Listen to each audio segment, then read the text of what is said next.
The Elder Care Protection Bill has passed the Senate. Here's what every senior and their families in America should know about it right now.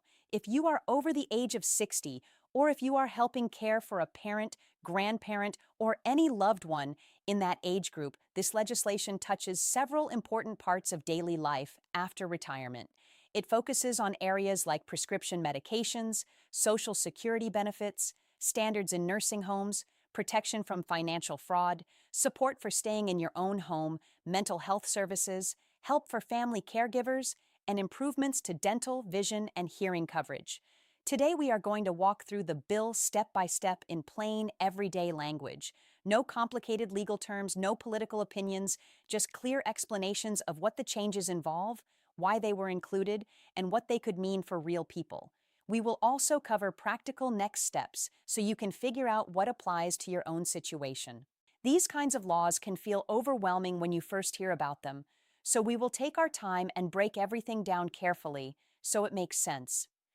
Many seniors and their families have been waiting for updates in these areas for years, and while this bill does not fix every single challenge overnight, it includes several targeted improvements that can help ease some of the common pressures people face as they get older.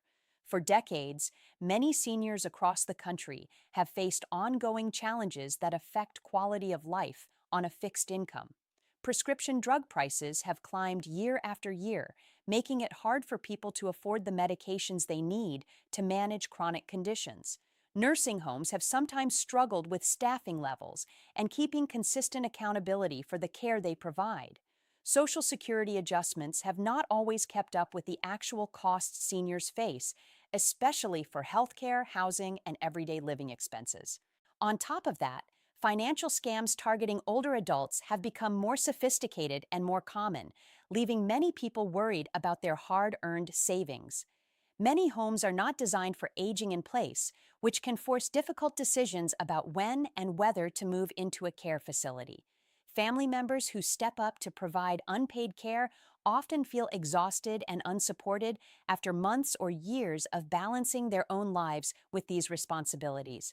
Mental health services have been difficult to access for many reasons, including cost, availability, and sometimes the lingering stigma that keeps people from asking for help. The Elder Care Protection Bill tries to address these long-standing issues in a more comprehensive way than some earlier laws. It is one of the wider-ranging, senior-focused pieces of legislation in recent years. It covers healthcare, finances, safety, housing, and family support. Understanding the background helps you see how these changes connect to daily life. Seniors often spend more on healthcare than younger people, yet many systems were originally designed around working-age adults. This bill tries to adjust for that reality by focusing on the specific needs that show up after age 60. News headlines move quickly, but the details that affect your monthly budget, your peace of mind, and your ability to live with dignity deserve more attention. That is what we are focusing on here, so you walk away with useful information you can actually use. Taking time to understand these updates can help you plan better and feel more in control of your situation. One of the biggest areas in the bill is prescription drug costs. For a long time, Medicare was limited in how it could negotiate prices directly with drug manufacturers. This left many seniors paying some of the highest prices in the world for medications that cost much less in other developed countries. The bill expands Medicare's ability to negotiate on a broader list of drugs and speeds up the timeline for those lower prices to reach consumers.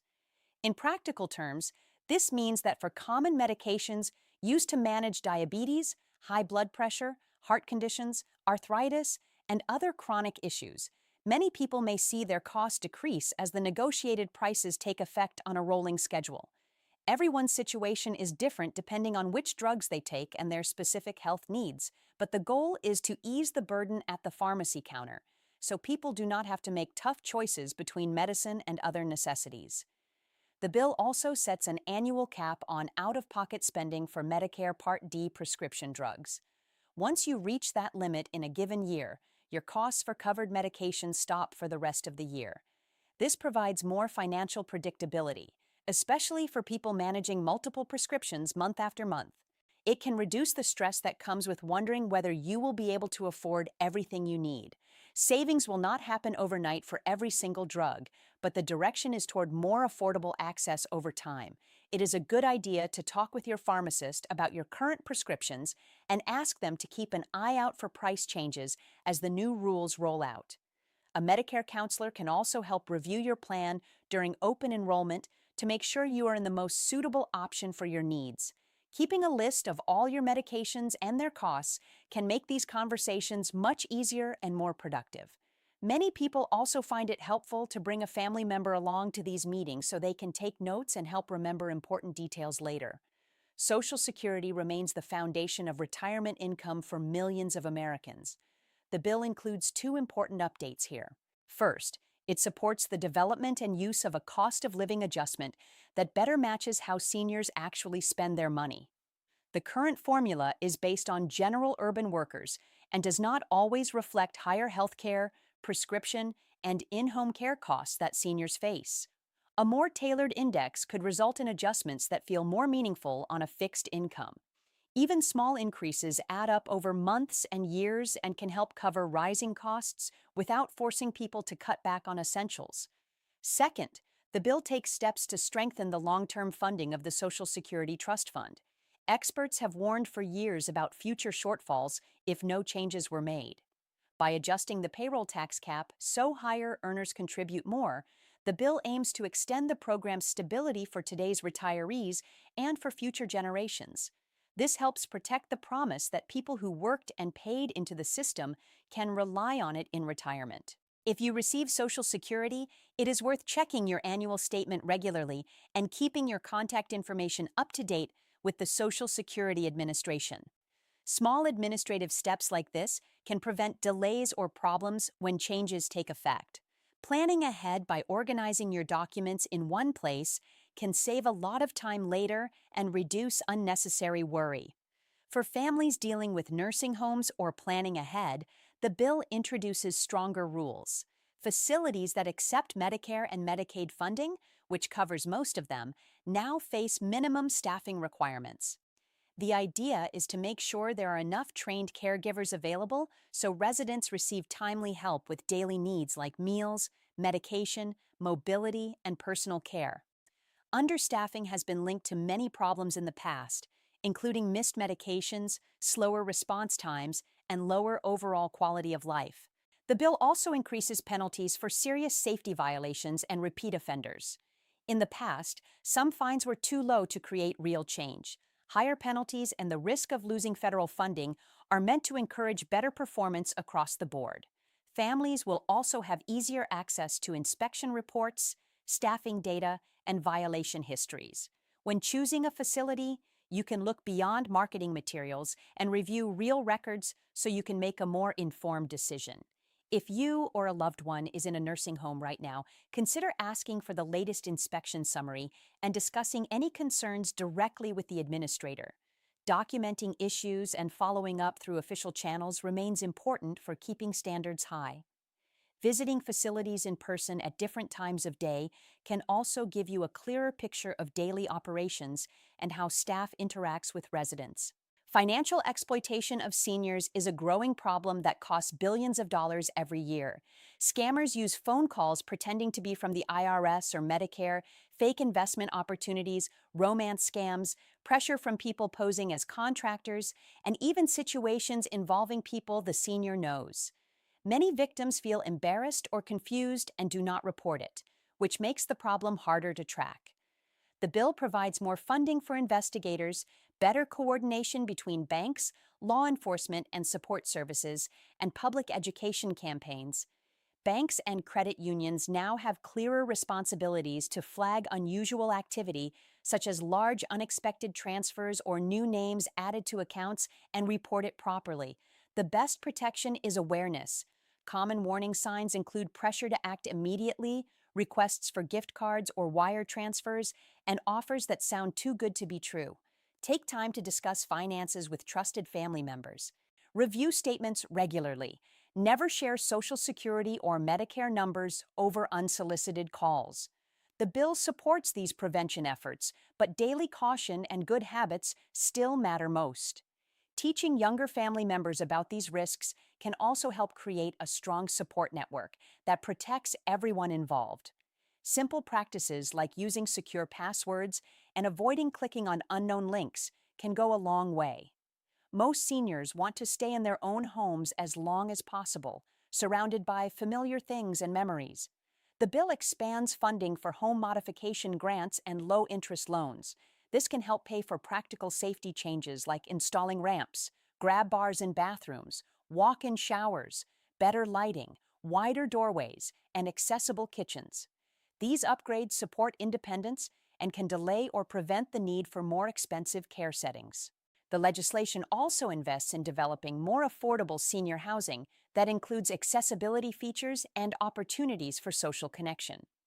Research has shown that long-term loneliness can affect physical health as much as other serious risk factors.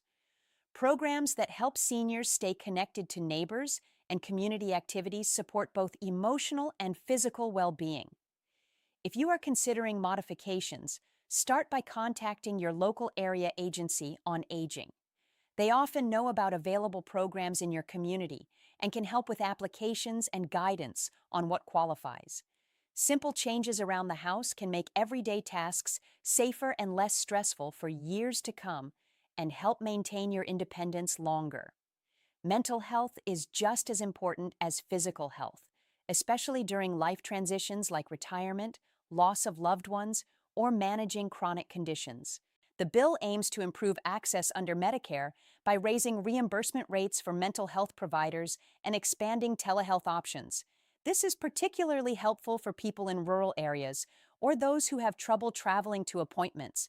Counseling for grief, anxiety, depression, or simply adjusting to new realities can make daily life easier and improve overall quality of life. There is no shame in seeking support when you need it. If you or someone you know has been putting off mental health care because of cost or access, these changes may open new doors.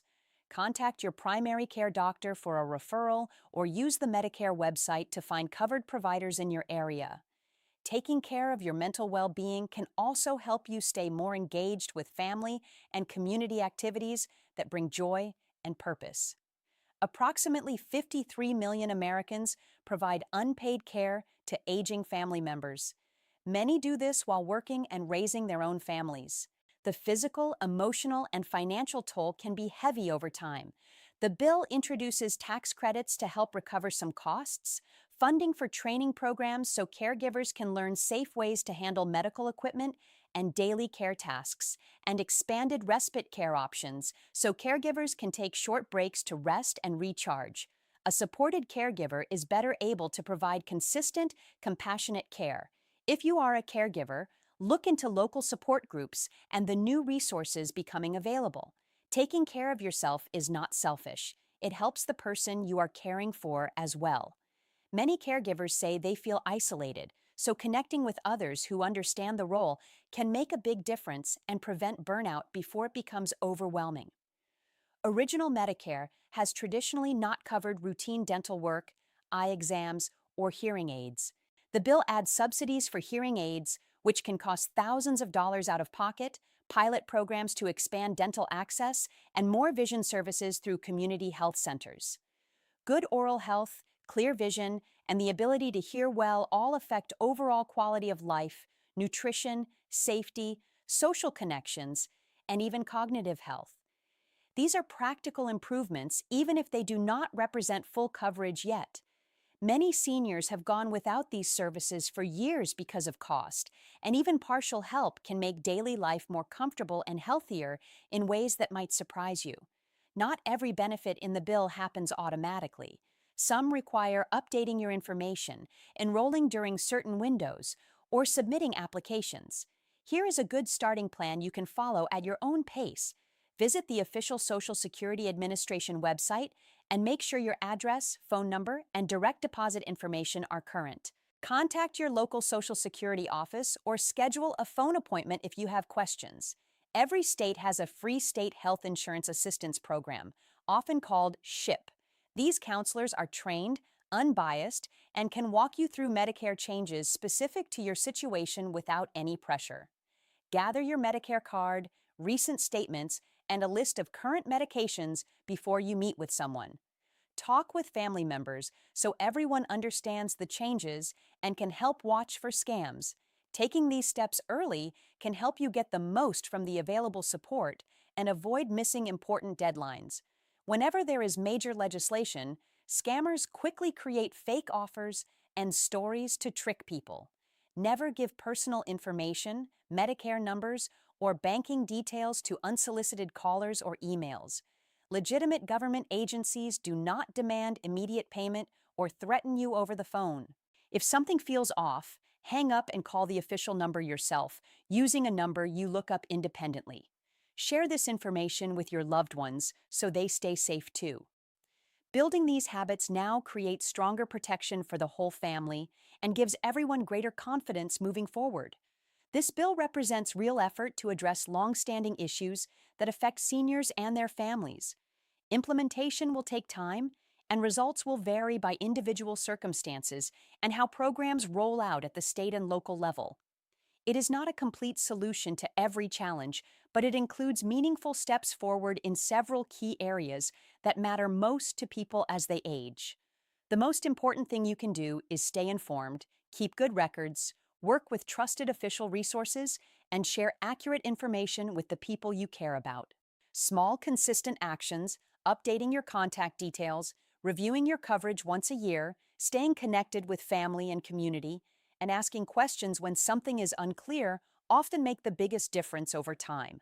Planning ahead and staying organized can bring greater peace of mind during this stage of life and help you focus on enjoying time with family and doing the things you love. If you have specific questions about how these changes might affect you or your loved ones, feel free to leave a comment below or reach out to the official programs mentioned. We all benefit when seniors and their families have clear, reliable information. Thanks for watching, and take good care of yourself and those around you.